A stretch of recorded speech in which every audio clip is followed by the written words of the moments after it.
Hi guys, once again, it's been a while since I published another video, and today I decided to show you from the initial point how to make a bike repair stand.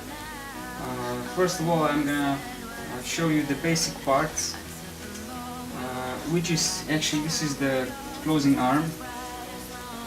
You can see here you just square tube, cut it at some point, bend it back, so need to weld together.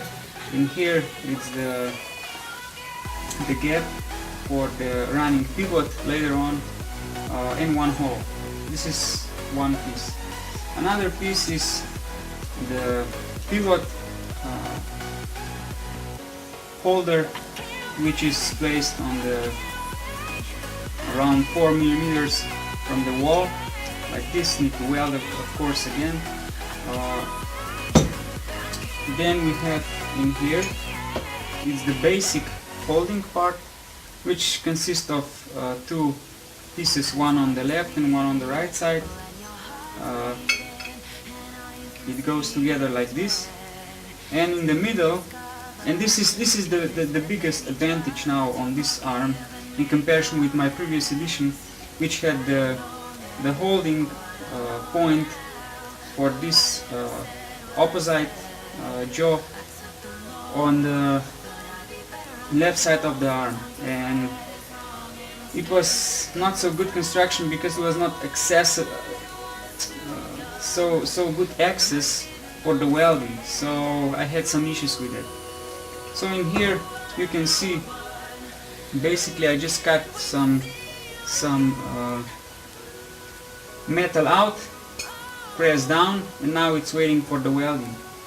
In here I can show you, this is actually the jaw, which can fit from phi diameter 24 until 32 millimeters easily. Have some rubber, of course need to glue it, and the spring and the casual bolt 130 mil. It can be casual or Allen bolt, it's up to you. The only missing part in here that I have is the pivot, which will be only one tube. Cut it on three pieces. Two pieces will be held in here, and one piece will be welded in the middle of the arm, because this is the major holding arm in here. Another part is this. This will be placed in here, of course also the welds missing right now, and then you just attach this one, and this is basically all what you need actually, and it doesn't cost much. You can go to the trash yard or the metal trash yard, you can take some pipes, cut it, and that's it.